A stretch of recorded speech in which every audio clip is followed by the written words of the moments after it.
Hello, everybody, and thank you for tuning in to the Liberty Report. With us today is Daniel McAdams, our co-host. Daniel, good Happy Thursday, Dr. Paul. Well, good to be here today. Yeah. So, what are we going to talk about today? The president's in the news a lot, and he's always looking for good news and sympathy, maybe. Yeah, maybe. So now they're hinting that he really is sick. Yeah. Because he must get a lot of tests to find out if he's ever going to come down with COVID, because he wants to be the poster boy for having had the shots, did his duties, had the vaccines and all the boosters, and showed that I'm safe and secure. So just like a week ago or less than a week ago, he had a test and he was negative.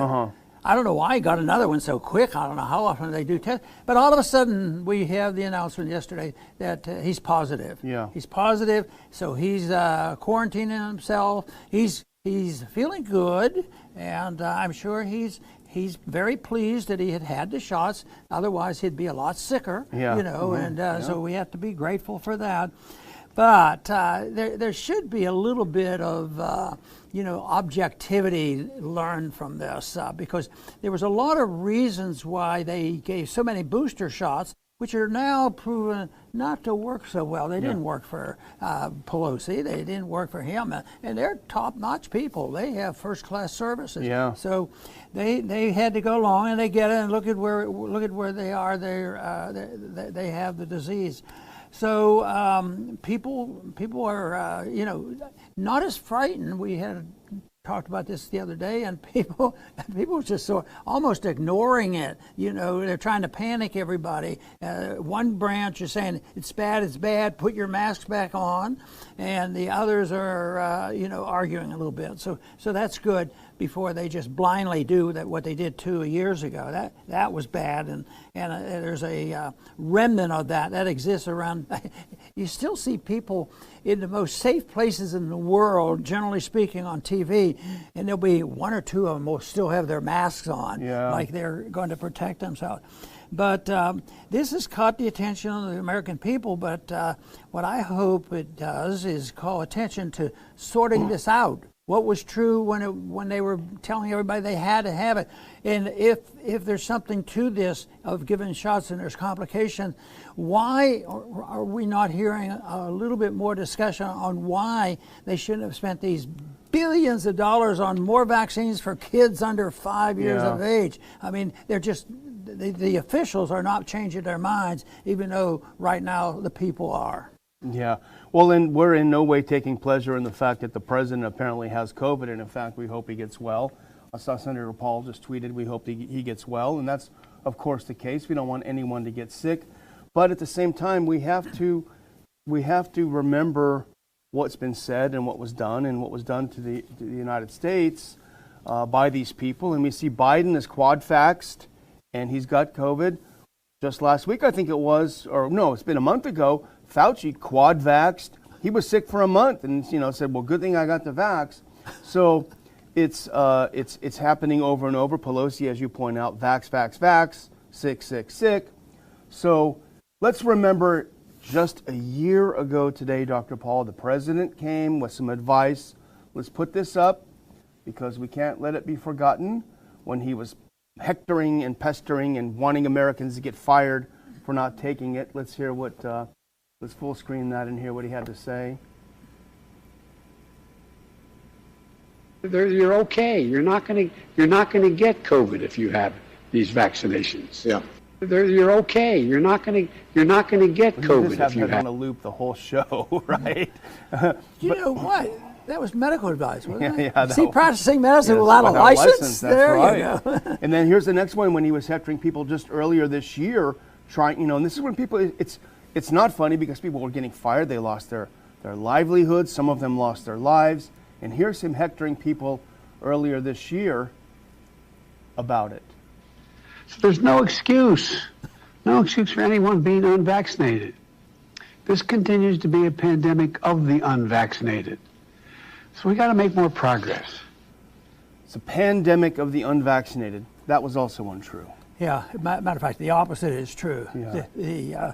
The ones that have not been vaccinated are doing quite well. It's a pandemic of the people who have gotten booster shots. It seems to be. I think what they have to sort out yet, though, is they talk a lot about the boosters. It seems like there's some immediate complications, and it's becoming better known about boosters. But I don't think that means that it isn't involved with the vaccine itself. Maybe the stage in the immune system is set, with the vaccine, and then you add on a booster, and it might be a combination of it. But anyway, they know that they're identifying this, but they're not willing to believe it. I mean, they turn it around, they flip it around, they say, yeah, I'm so grateful I had those shots. Yeah. And they show pictures of people getting deathly ill, Yeah. From getting some of these shots. And then they say, and then they turn around and say, "Oh, yeah, these are wonderful things, and you're unpatriotic if you don't take your shots, and we'll quarantine you for the rest of your life if you don't behave." And they just should remember, this is the narrative they put out, and they were wrong. When Walensky said, these shots no longer prevent transmission or infection, then it's no longer a vaccine just by definition. And in fact, I think I mentioned it to you, Dr. Paul, that Djokovic, the tennis star, the Wimbledon star, the greatest tennis player probably of all time, was denied entry into the U.S. to play in the U.S. Open because he refused a vaccine. This just happened yesterday. He was denied entry in the U.S. So anyway, let's go to this first clip, because this is from our friend Jordan Schachtel, and he's been so good this whole time on the COVID, and it's a great little quip. He said, Biden got COVID despite being quad Pfizer vaxxed. So now they're putting him on the Pfizer pills, LOL, because that's what they're doing. So his point, and it's very funny, he's had 4 shots of the Pfizer thing and it didn't work, and now they got him on these Pfizer pills. So you got to take care of Pfizer. Yeah, take care of Pfizer. To help them. But this whole thing about how they manage this thing and how they have lack of concern for any civil liberties whatsoever, and they make these mistakes, and it doesn't matter. Just go do it. We're in charge, no matter how many mistakes they make. So this whole idea that the government is there to protect our civil liberties, and right now they so often are the culprits, are the ones who are violating our civil liberties, not only during this COVID episode, but what about when we have abuse of journalists? And do all kinds of things, and sometimes yes, we won't let the tennis player come in, and that has to be insane and just deliberate, and try to even destroy the good things that can come from sports, to do this. So that is such a tragedy that people can't see exactly what they're doing. I find it rather sad. Well, I think if the history books in the future do reflect accurately on what's happened the last 2 years, I think the sad final chapter of this horrible 2-year COVID thing is going to be Biden, despite everything he's done, coming down with the virus. Now, you mentioned booster shots. This is something that we noticed on Town Hall, and it mentions a new study in The Lancet. Let's put that up. The Lancet, of course, is a peer-reviewed medical journal, very highly respected. It made a couple of mistakes. We won't talk about those. New medical study shows COVID booster shots may be harmful to the immune system. And that's just fascinating. Here's Dr. Marty McCary, who tweets about this new study, if we can put this up. And it's published in the National Institutes for Health publication. And this is a quote from the NIH response. Immune function among vaccinated individuals 8 months after the administration of 2 doses of COVID vaccine was lower than among the unvaccinated. So the people who are vaccinated had a lower immune function than the unvaccinated. Let's do a couple of quotes from this, Dr. Paul, just to tee it up here. Let's do the next one. This is from the NIH publication as well. Recently, The Lancet published a study on the effectiveness of COVID-19 vaccines and the waning of immunity with time. The study showed that immune function among vaccinated individuals 8 months after administration of doses was lower than among the unvaccinated, and here's the important part, According to European Medicines Agency recommendations, frequent COVID-19 booster shots could adversely affect the immune response and may not be feasible, the NIH published in response to the study. And one more quick quote, Dr. Paul, from the same article.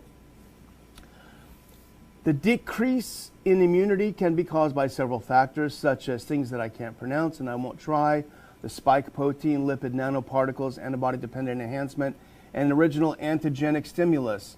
These clinical alterations may explain the association reported between COVID-19 vaccination and shingles. And this is the important quote: as a safety measure, further booster vaccinations should be discontinued. An NIH summary of the study continues.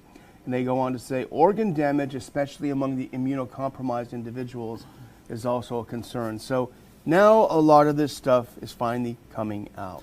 You know, this is good, and sometimes if you were a cynic and thought we were living in a society where you could actually have lawsuits against pharmaceutical companies, oh, they're protecting themselves, they're protecting themselves, and they'll do this. So this puts more emphasis that they're just telling the truth because they're already protected. But that is a real tragedy, and we've talked about it quite a few times already. But the whole principle of being immune from liability, that's the real problem that they're facing, and it's written in law by the Congress. By the Congress, yeah. They're the ones that are guilty. Well, let's move on to a little bit of Ukraine news. And I think this next segment really is about competing narratives, because on the one hand, we've got Pelosi. Let's put this up. She's mad at our Secretary of State, Antony Blinken. She's mad because the State Department has the ability to designate a country as a, quote, terrorist state. Blinken has not done that with Russia yet. If we can put up that next clip, this is from Politico. Pelosi to Blinken, label Russia as terrorist state or else Congress will. So if you don't label them officially as a terrorist state, and that would put them in the category of Cuba, North Korea, and Iran, if you don't do that, then we will. You know, when they first started using the word terrorist, and then they started throwing it around, you know, that was during 9/11, and we would talk about, terrorism, and many made the point, you know, that terrorism is, very, very hard to define, but it's a good tool because everybody hates the terrorists. The terrorists did this, and that's what they're doing. Because the label now is very, very significant. But terrorism is a tactic. It isn't an issue. It isn't a crime that you can label. Right now, it's free for all. Yeah. And so this has big significance. But at the same time, it's not helping us out to figure this stuff out and try to make things better. Well, if invading other countries and killing a bunch of people makes you a terrorist state, Pelosi better be careful, because her guys were in power during Libya and Syria, et cetera, et cetera. But the thing is, and Pelosi may not fully understand this, but this is not just slinging mud. This is not just calling them dirty so-and-sos. It really has legal and technical meanings. Essentially what it does is close the door completely between any contact between the U.S. and Russia, not only for governments. It puts diplomacy completely off the board, off the table, but it also will have an effect on individual contacts between individual Americans and individual Russians, individual Russian companies, et cetera, et cetera. So really, yes, it's saying a bad word about Russia, but it's also imposing restrictions on American citizens as to who they can contact, who they can have relationships with, do business with, etc. Well, look how easy they can throw that term around for American citizens and American politicians, and they label them as terrorists, and committing treason, and politically and demagogically, it has an impact and really hurts the people that they're making the accusations against. So we'll see what happens with that. But one thing that's interesting, this is why we juxtapose these two stories, is because while Pelosi is cackling on about how we must name them terrorists, at the same time, NPR, which is a reliable indicator of where the mainstream is going, where the blob is, where the elites are thinking, they ran an Associated Press piece, and Associated Press is the exact same way. They reflect the dominant narrative that the government wants you to read. They put out an article today, and we can put that next one up, that is radically different than what we've been seeing. And this is actually July 20th, yesterday. Corruption concerns involving Ukraine are revived as the war with Russia drags on. And what I thought of immediately when I saw this before, I thought, okay, just like when you used to read Pravda in the Soviet Union, you got to read between the lines. What are they really trying to signal here? They're trying to me at least, it seems like they're trying to find a way to get out of this mess they've gotten themselves into. And it reminds me of the thing that we always say about your opposition to the Iraq War from before it started.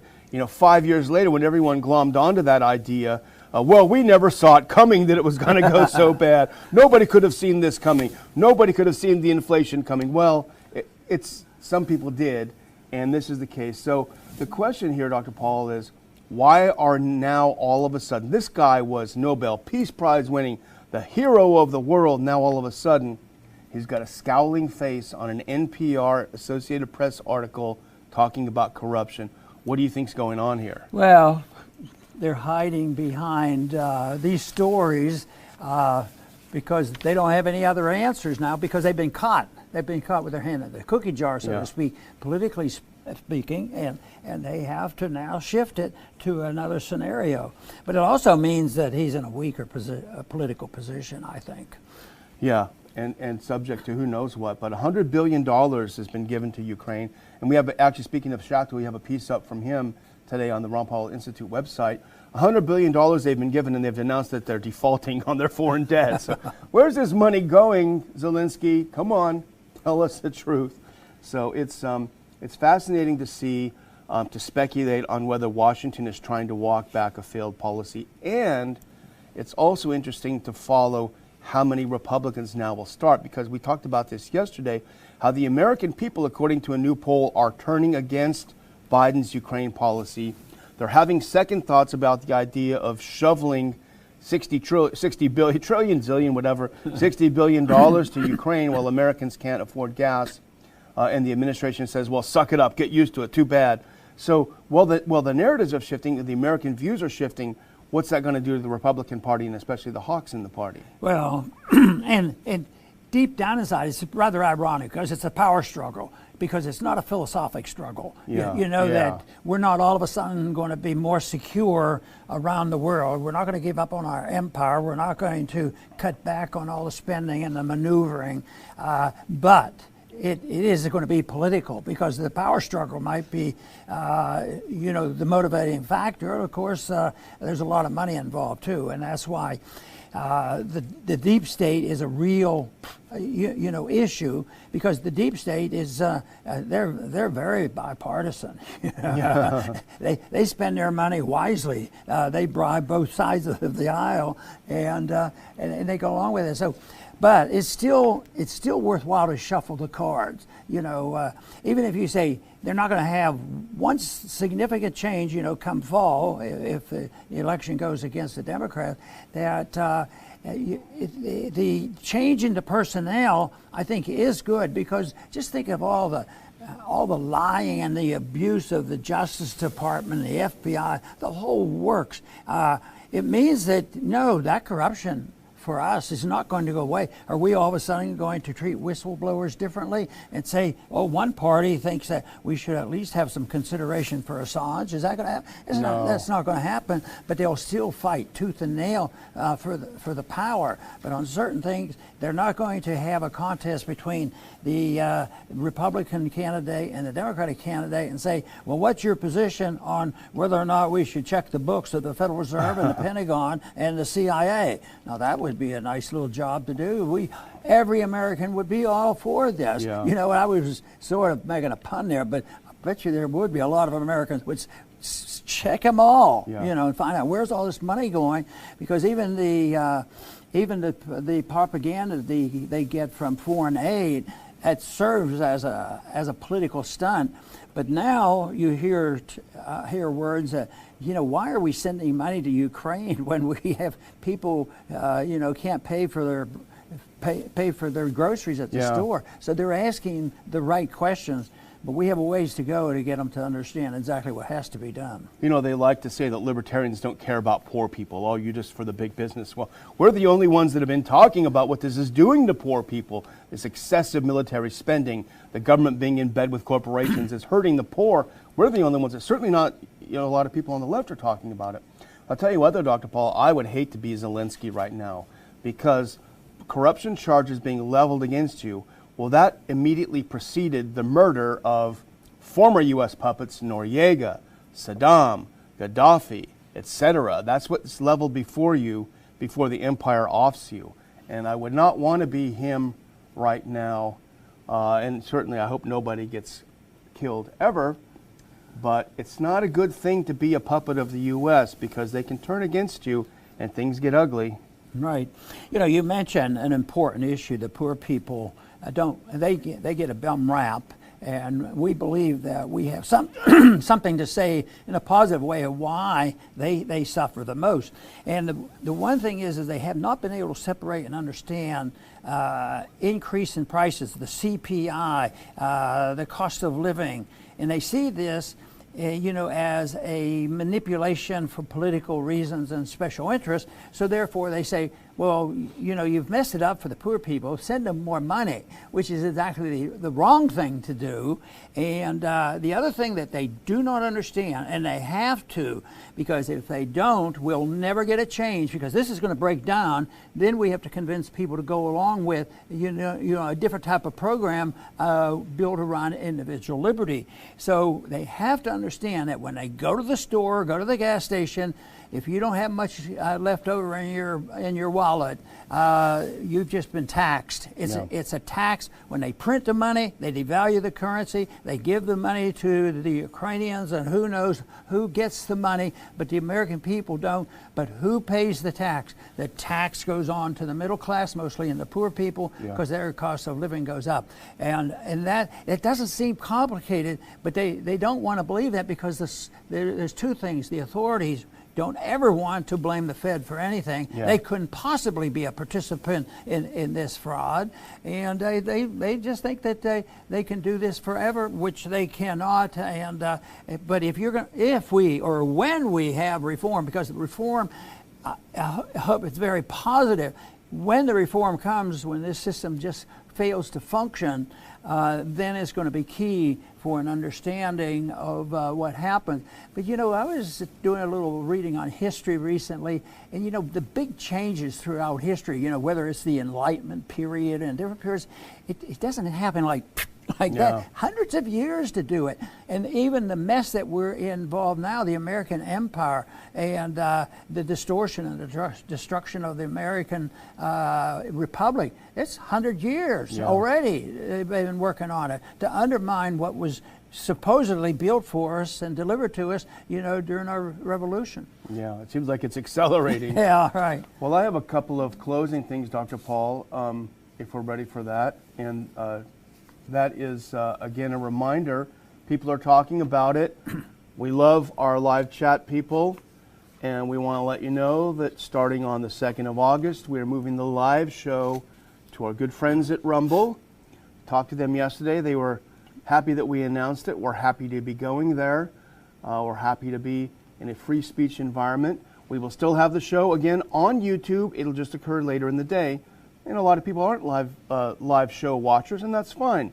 Get home later, you can watch it where you like. We prefer you to watch it at Rumble, but watch it where you like. So August 2nd, the big move to Rumble for the live show. And one final thing, I guess have to keep hitting this over and over if we can do that last one. But we want to give young people the opportunity. The Ron Paul Scholar Seminar, it's a little bit small, but you can see Thomas Massey there. He was there last year. He gave a great, great talk. He was very thought-provoking and also very funny. So we like to have some fun, because that's your rule, Dr. Paul. But we also like to learn something. Go to ronpaulinstitute.org and apply now. The deadline is coming up. I think it's the 30th of July to apply. It's a one-day seminar, September 2nd. Boom, you're in and out. You go to the conference on September 3rd in Washington, D.C. Scholarships are there, so you're not going to be out of pocket. So some great applications so far. Don't get left out of this. So And also thanks to all our viewers, and we hope to see you over on Rumble in a couple weeks. Very good. And I'm looking forward to our little conference and with big ideas and a lot of friendships and a lot of serious talk as well as having fun. I have one question here. Is listening, and the article comes in and says the embassy, but it's a good question. Why do we keep listening to the TV generals on Ukraine? And which is, I think the generals and the military, in spite of all the dumb things, because the average military person is a victim as much as anything. I was in the military, but I wasn't to blame. I was a victim of the whole system and had to participate in the 1960s. So that comes along. But why does it happen? Well, the propaganda by the military general is very, very powerful. And I imagine, I don't look at all the stations, but I look at a bunch. Almost every station has an expert. And I bet you, and I think you know about this kind of stuff, most of them work for a military-industrial complex companies. They're selling weapons, and they're selling propaganda. And so the TV generals are, very, very instrumental, and they've been around a long time. And, they come across, they're for defense. They're never saying, what we have to do is we have to participate in a coup. Let's get together with the CIA and the FBI and let's get rid of this government. Let's assassinate this guy here and there. And that's all kept quiet. But this comes across as very bipartisan. When it's presented to the American people, the generals have the credibility. And I have to say, that there was a time in my life when I, really thought the military was wow. Knowing what the military could do and did do in World War II.